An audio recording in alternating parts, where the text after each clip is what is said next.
Semenjak aku memilih agama Islam, temanku pernah nanya, apakah aku nggak kangen sama lifestyle-nya aku sebelumnya? Alhamdulillah teman-teman, sama sekali nggak ada rasa rindu dan menurut aku bahagia itu bisa dicari pakai cara Islami. Dan penilaiannya beda jauh sama yang bahagia dari hal-hal haram. Apalagi pas aku tinggal di Rusia mulai kecil, bisa lihat sendiri, orang-orang yang sering cari kesenangan haram, mereka seperti hancur di dalam. Semoga teman-teman muslim dan aku bisa tetap istiqomah. Beberapa tahun terakhir, muncul banyak video viral di media sosial.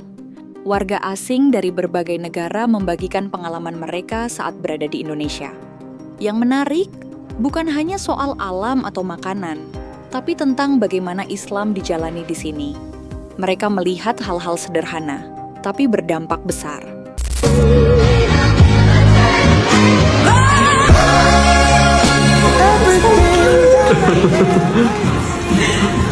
If you did that in America, like if you did that in Toronto, the kid would be like this. Oh ya? Seriously, Kurt? Baru saja sampai di rumah warga lokal Indonesia, para turis Jepang ini langsung merasakan keramahan orang Indonesia. Bahkan sebelum masuk rumah, mereka sudah disuguhi kue nastar yang lezat oleh tuan rumah. Mereka pun langsung mencobanya satu persatu. Dan ternyata, mereka langsung pada suka dengan kue nastar Indonesia.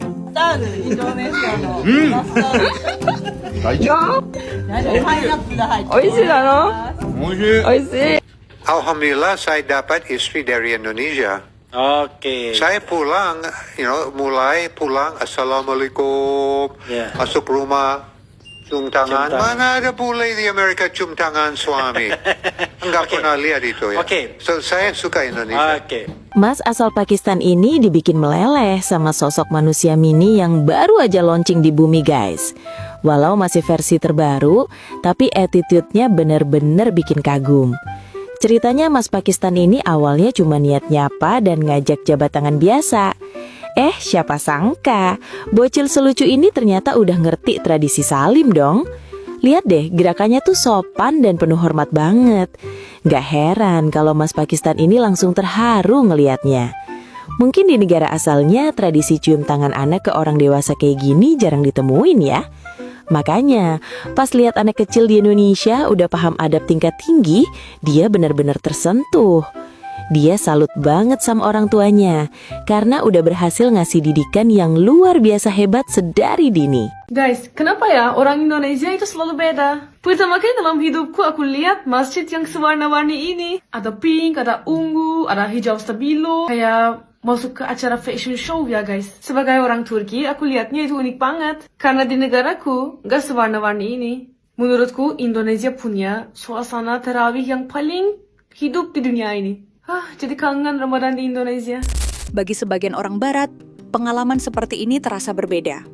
Di tempat asal mereka, hidup sering berjalan cepat, individualis, dan penuh tekanan. Interaksi sosial terasa lebih terbatas. Ketika mereka datang ke Indonesia, mereka seperti menemukan sisi lain dari kehidupan yang selama ini jarang mereka rasakan. Dan dari situlah muncul rasa penasaran. Mereka mulai bertanya, apa yang membuat orang-orang di sini seperti ini? Jawabannya sering mengarah pada nilai-nilai yang diajarkan dalam Islam, tentang kejujuran, kepedulian, kesabaran, dan rasa syukur. Bukan dari ceramah panjang, tapi dari tindakan sehari-hari yang mereka lihat langsung. Menariknya, ketertarikan ini bukan selalu tentang perubahan instan. Tidak semua dari mereka langsung memutuskan untuk masuk Islam. Tapi banyak yang mulai belajar, membaca, dan mencoba memahami lebih dalam. Beberapa bahkan akhirnya mengambil langkah besar, memeluk Islam setelah melalui proses panjang. Dan bagi mereka, keputusan itu bukan karena paksaan, tapi karena pengalaman nyata yang menyentuh hati. Bang, coba bilang Asyhadu alla ilaha illallah. Asyhadu alla ilaha illallah wa asyhadu anna Muhammadar Rasulullah. Saya bersaksi bahwa tidak ada Tuhan selain Allah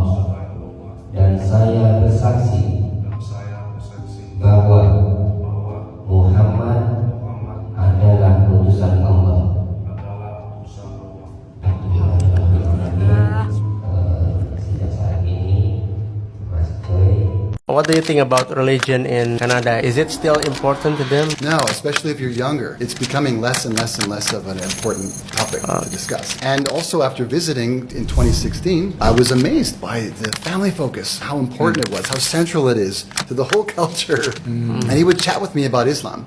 At that time, I was totally uninterested. He said, is it possible that you've been misguided about religion? Out of the blue. And I thought, well, yeah, of course it's possible. So I went to this bookstore and I went to the religion section. Okay. And sure enough, there was just one dog-eared old copy of this Muhammad Marmaduke Pickthall translation. Prepared for you, I guess. It's almost like it was waiting for me as I was there. Yeah. Took it home and of course I read it. By the time I got to the end, like something just went clunk for me. Like it just, I go, this is it. And there was an ayat at the end. It said, God is always willing to forgive. And so when I read that, I thought, okay, there's a chance for me. Yang satu cuma Allah.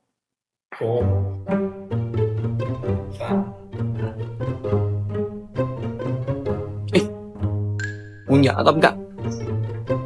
Ayo dan. Udah, Bu.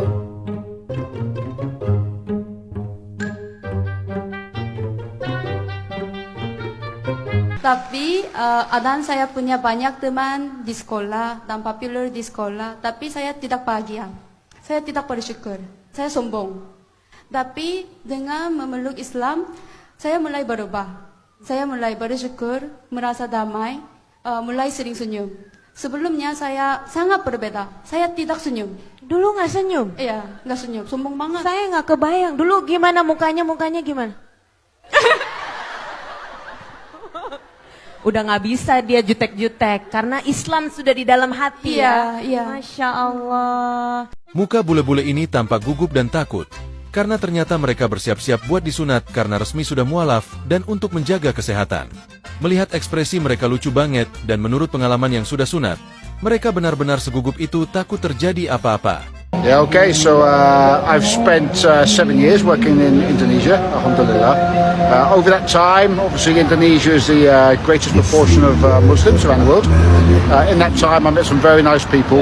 There was one overriding common trait, and that was the religion of Islam.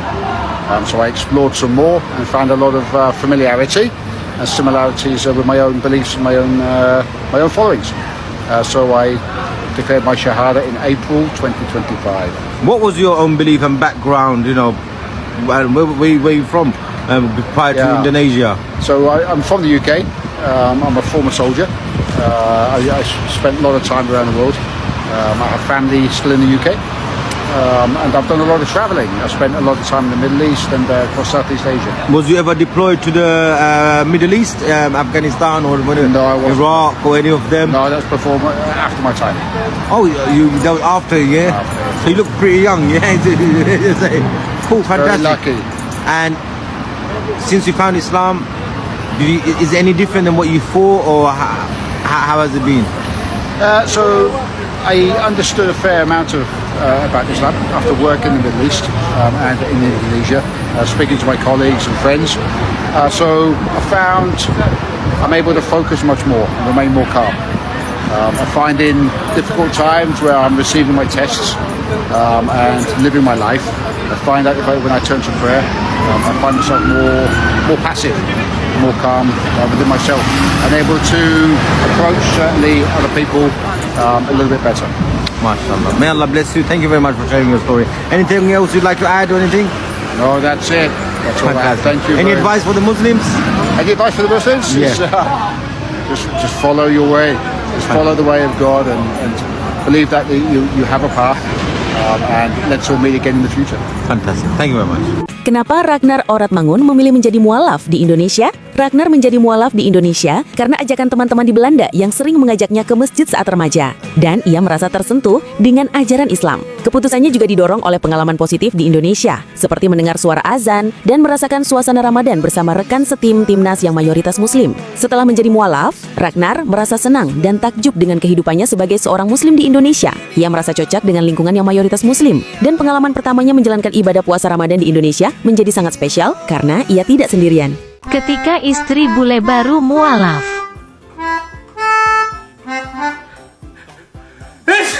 Abdullah.